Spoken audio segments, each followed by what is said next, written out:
नमस्कार, मैं रवीश कुमार। आपका अंदाज़ा सही है कि क्या कहने जा रहा हूँ, लेकिन गुजारिश है कि जो भी कह रहा हूँ उसे धीरज के साथ सुनिएगा। भारत की पत्रकारिता में स्वर्ण युग तो कभी था भी नहीं, लेकिन आज के दौर की तरह भस्म युग भी नहीं था। भस्म युग से मेरा मतलब है जहाँ इस पेशे की हर अच्छी बात तेज़ गति से भस्म की जा रही हो। यह दिन भी आना ही था।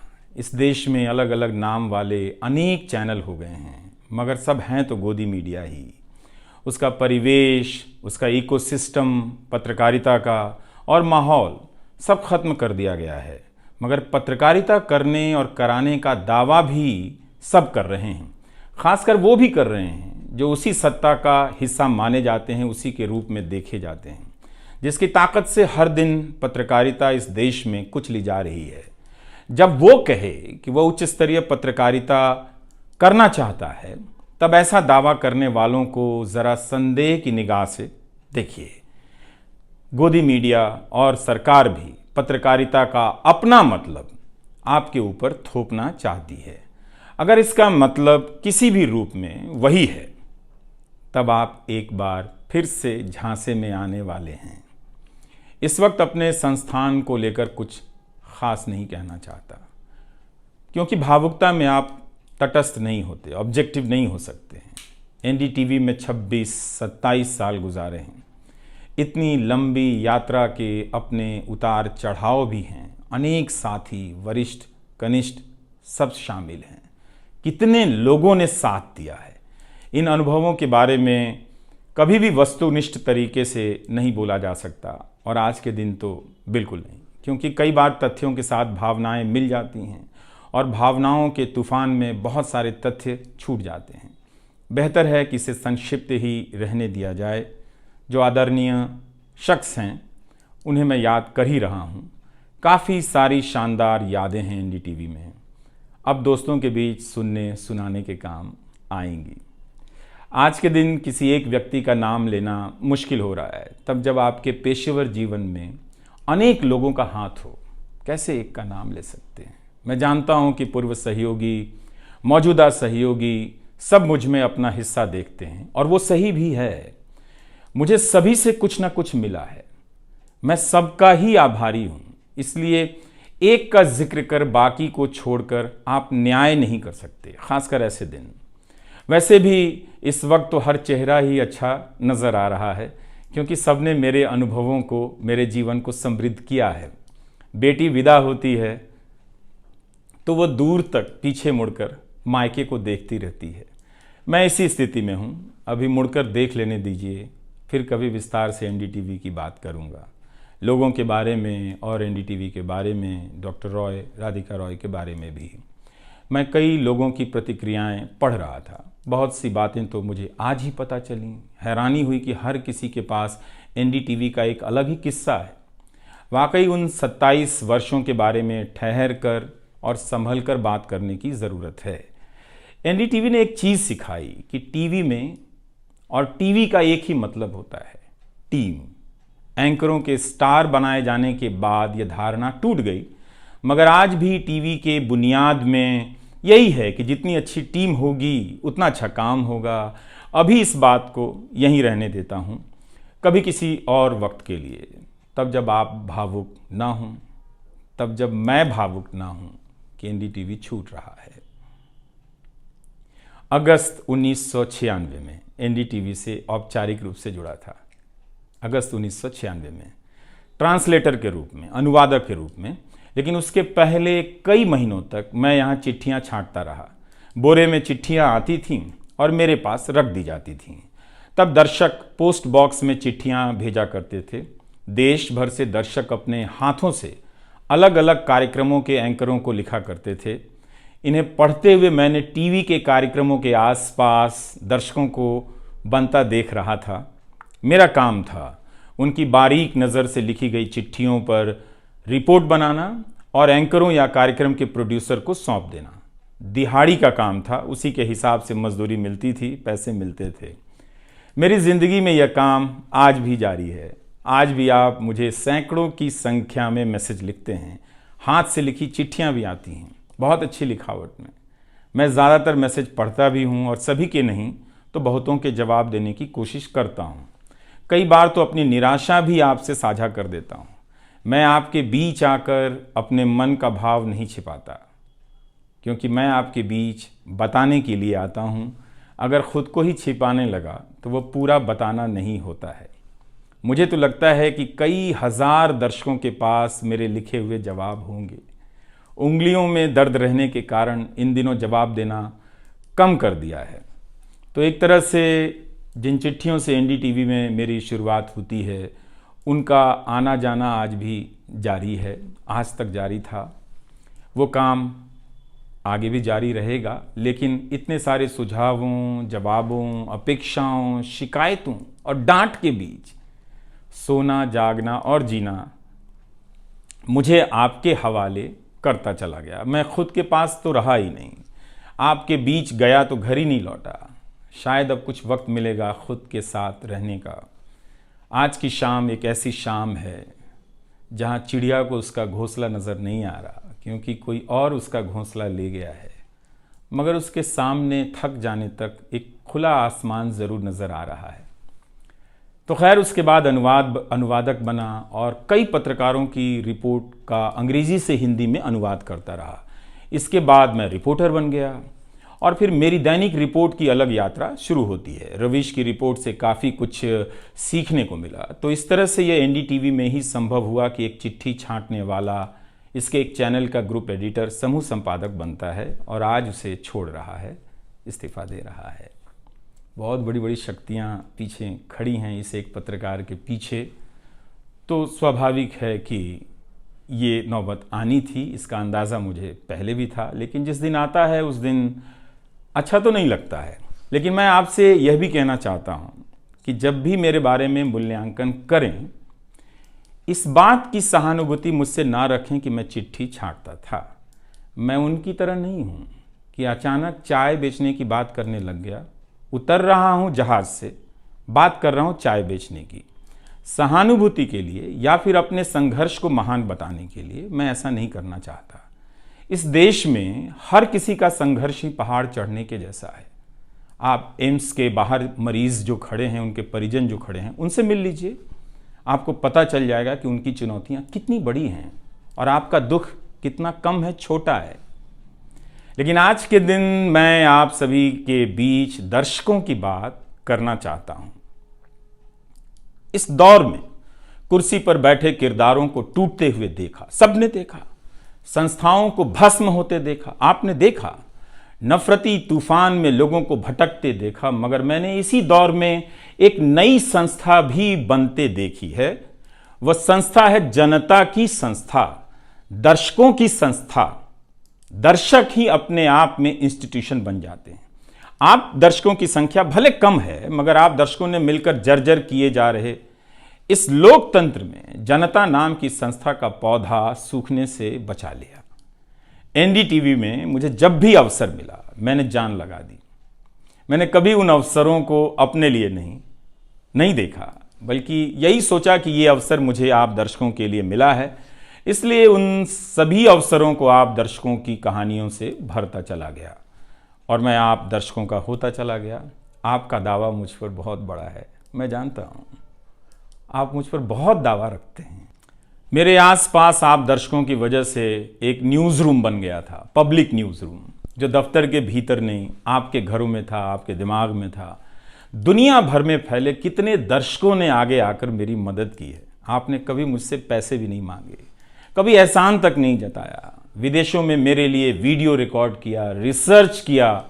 मेरा हर कार्यक्रम किसी न किसी दर्शक के सहयोग का उदाहरण है। आप दर्शकों ने मेरी जानकारियों को दुरुस्त किया है, गलती की है तो डांटा भी है और काफ़ी कुछ उसमें जोड़ भी दिया है। कई सारे एक्सपर्ट, कई सारे छात्र, कई सारे प्रवासी भारतीय, स्थानीय भारतीय दर्शक बनने के साथ साथ मेरा साथ दे रहे थे और पत्रकार भी बन रहे थे और इस पेशे के एक छोटे से द्वीप को बचा रहे थे। इस प्रक्रिया को बिखरते देखना, दर्शकों के बनने की प्रक्रिया को बिखरते देखना और फिर से बनते देखना बहुत सुखद अनुभव रहा। आप दर्शकों में से कईयों ने मेरे लिए अलग अलग भाषाओं से अनुवाद तक कर दिया। संसाधनों की हमेशा मेरे पास कमी रही, मगर आप सभी ने मिलकर पूरी कर दी, सिर्फ इसलिए कि प्राइम टाइम में जो भी जाए ठीक से जाए। वो मेरा नहीं, आपका प्राइम टाइम था। कभी खराब शो कर दिया तो आपने अपनी निराशा बताने में कोई संकोच नहीं की। आप वाकई लाजवाब हैं। दर्शक ही मेरे नियमित संपादक हैं, निरंतर संपादक हैं आप दर्शक मेरे। मैं अक्सर कहता हूं कि एक पेड़ में कई बारिशों का पानी होता है। आपके जैसे दर्शकों के होने में ही किसी रवीश कुमार का होना है। आप हर मौसम में बरसात बनकर आ जाते हैं, सूखते पेड़ों को हरा करने आ जाते हैं।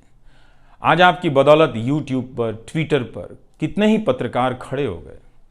आप उन सभी के पीछे खड़े हैं। आज कई वेबसाइट हैं जिन्हें आप सब्सक्रिप्शन के बहाने आर्थिक मदद देते हैं।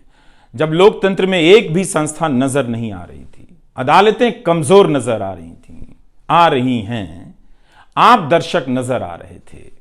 आज के दौर में आप ही पत्रकारिता के सबसे बड़े संस्थान हैं। पत्रकारिता अब संस्थानों में नहीं बची है, आप जैसे दर्शकों के बीच बची हुई है, जिनकी मदद से आज पत्रकार सवाल पूछ रहे हैं। यही आपका इस वक्त में सबसे बड़ा योगदान है।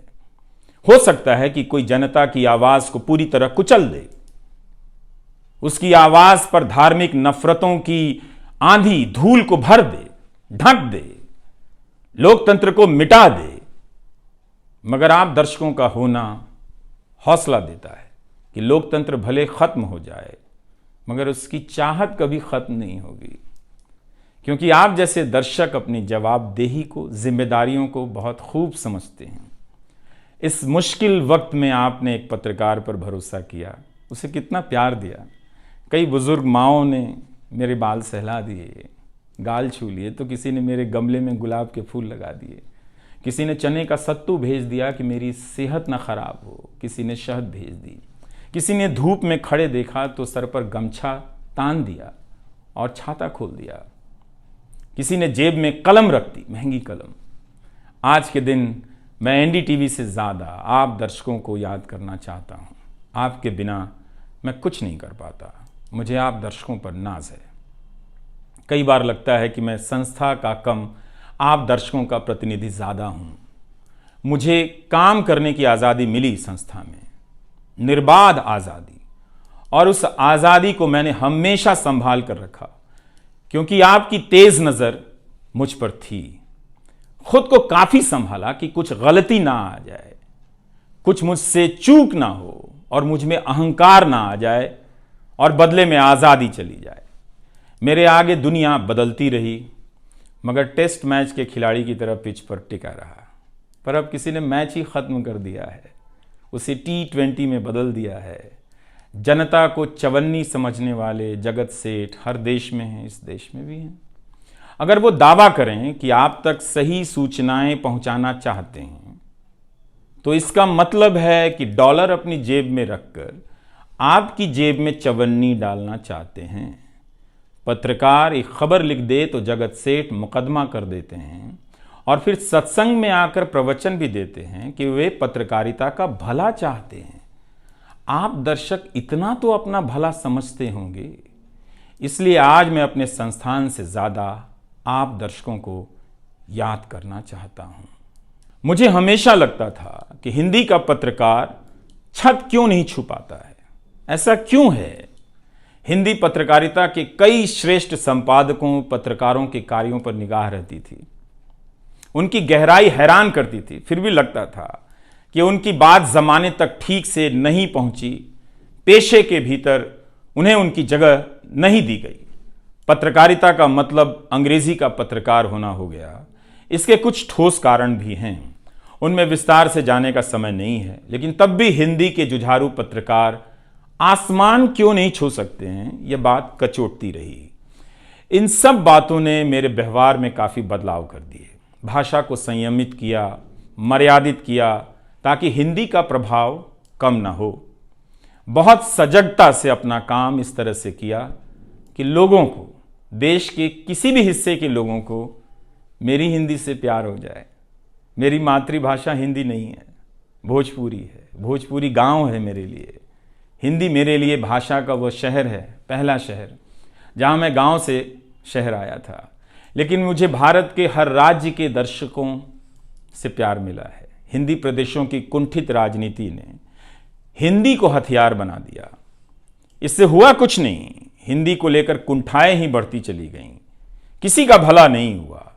मैं उन सभी गैर हिंदी भाषी पत्रकारों, सामाजिक कार्यकर्ताओं, विद्वानों का शुक्रिया अदा करना चाहता हूं, जिन्होंने मेरी हिंदी को समृद्ध किया, जिन्होंने मेरे लिखे हुए का अपनी भाषा में अनुवाद किया और अपनी भाषा में लिखी हुई जानकारियों का मेरे लिए अनुवाद कर दिया मुफ्त में।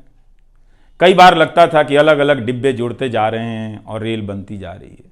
उर्दू, मलयालम, तमिल, कन्नड़ा, पंजाबी, गुजराती, मारवाड़ी, बंगाली, मराठी भाषा के पत्रकारों ने कितना कुछ जोड़ा है। यह बात कहीं हिंदी बनाम अंग्रेजी की तरफ ना मुड़ जाए, इसलिए कहना जरूरी है कि अंग्रेजी भाषा में लिखने वाले विद्वानों और पत्रकारों ने मेरी खुलकर मदद की है, मेरे साथ बराबरी का व्यवहार किया। जो नहीं कर सके, ऐसे हैं, उनका क्या हिसाब करना, उनका क्या रोना, मगर जो बराबरी के साथ पेश आते रहे, उनका आभार व्यक्त करना चाहिए। उन सभी ने अपना श्रेष्ठ मुझसे साझा किया, किताबें दी, अवसर बताए, मेरे लेख का अनुवाद तक कर दिया, ज्यादा लोगों तक पहुंचा दिया। मेरे जीवन में इतिहास के मेरे शिक्षकों का बहुत योगदान है। मेरे शिक्षक मेरी जान है। मैं चाहता हूं कि आप मेरे जरिए मेरे पीछे खड़े अनगिनत लोगों के बारे में जानें, उन्हें भी देखें। और दोस्तों को कौन भूल सकता है, बहुत अच्छे अच्छे दोस्त मिले, कम मिले लेकिन मिले। आप जनता के बीच जाने के तमाम अवसर मेरे लिए बहुत खास हैं। तमाम आंदोलनों को कवर करने गया, आपके बीच जाते ही जो चीज़ खास नज़र आती थी वो है एक पत्रकार के प्रति आपका विश्वास, आपकी समझ। आप लोगों से मैं घिर जाता था। आपके भीतर कितना कुछ बहने लग जाता था, जिसे एक राज्य को सुनना चाहिए, जिसे सुनाने के लिए पत्रकार से अच्छा कोई जरिया नहीं।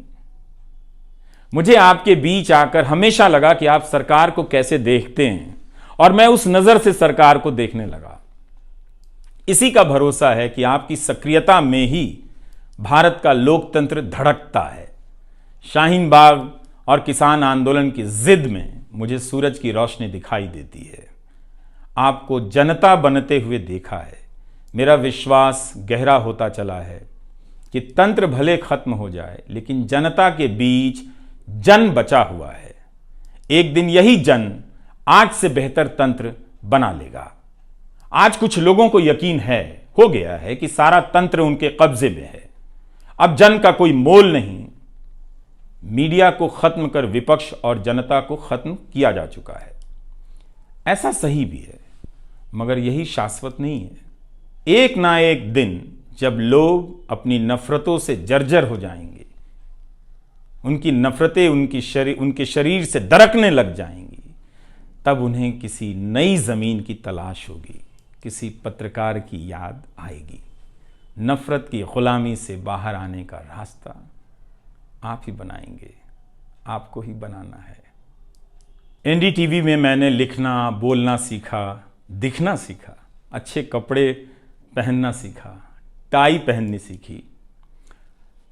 बस केवल डांस नहीं आया, क्योंकि काम से वक्त ही नहीं मिला। आप सीख लीजिएगा। आज के दिन मैं अपनी महिला सहयोगियों को ख़ास तौर से याद करना चाहता हूँ। काम के प्रति ईमानदारी, टिक कर काम करना और पेशे की नैतिकता की समझ मुझे अपनी महिला सहयोगियों से मिली है, और मैंने उनसे चुरा भी ली है। उनसे मेरी सामाजिक और नैतिक समझ बहुत बेहतर हुई। मेरी इस यात्रा में बहुत सी समझदार औरतें और लड़कियों के अनुभव शामिल हैं। मेरी जीवन साथी का भी, मेरी बेटियों का भी, मेरे सास ससुर ने बहुत साथ दिया ताकि मैं बाहर जाकर रिपोर्ट कर सकूं। मेरी माँ, मेरी भाभी, मेरे परिवार के सदस्यों ने भी। ठठेरे की तरह सब ने पीट पीट कर पीतल से बर्तन बना दिया। ये मैं इसलिए भी रेखांकित कर रहा हूँ कि पत्रकारिता के पेशे में मर्द ही नहीं, मर्दवादियों का कब्जा है। उनकी आक्रामकता के बीच कई बार दम घुटता था। इतनी आक्रामकता के बीच आप रचनात्मक हो ही नहीं सकते, संवेदनशीलता आ ही नहीं सकती। इस पेशे में तमाम महिला सहयोगियों ने मुझे मर्दों की आक्रामकता से बचा लिया। अगर आप इस पेशे में आ रहे हैं, विद्यार्थी हैं, तो हमेशा अपनी महिला सहयोगियों के साथ सलीके से पेश आइए, उनकी काबिलियत को स्वीकार कीजिए, तारीफ कीजिए। प्राइम टाइम के वक्त अक्सर कहा करता था, मुझे काम करने दो, 9 बजे ही बजते हैं। सुबह उठते ही मेरे दिमाग में रात के 9 बजने लग जाते थे। मैं टाइप करने लग जाता था, रोज़ 5,000, 6,000, 7,000 शब्दों की टाइपिंग। अब शायद 9 ना बजे, प्राइम टाइम ना हो। मुझे पता नहीं था, पता नहीं है कि अब 9 बजे क्या करूँगा। मुझे टीवी से बहुत प्यार है, इस माध्यम से दिल लग गया था, शायद इसी वजह से दिल टूट रहा है।